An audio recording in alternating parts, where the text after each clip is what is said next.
Welcome to OneDayApp, where you'll go from web to app developer in just one day. This is Chapter 2, Building App UI with jQtouch.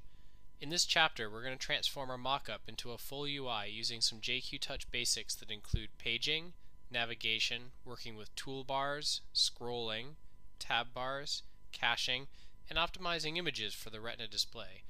By the end of this chapter, you'll be able to create an awesome user interface that runs on all sorts of devices by means of the Phonegap platform we covered in Chapter 1.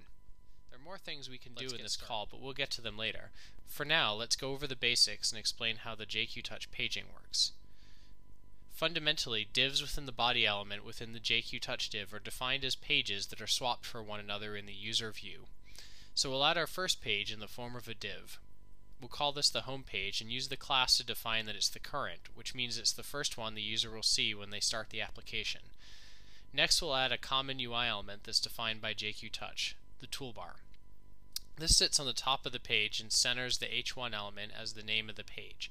Within the toolbar, we'll add another common UI element, a button to add the note. I prefer to do most of the initial UI debugging in a WebKit browser, so let's start here. You can see the page navigation animation when I click Add a Note and then click back. Now let's show this in the simulator just for fun.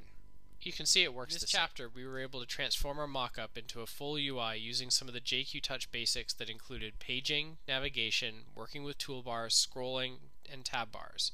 We also touched on caching and optimizing the images for the retina display. I think we've created an awesome UI that we'll be able to use as we move forward through future chapters.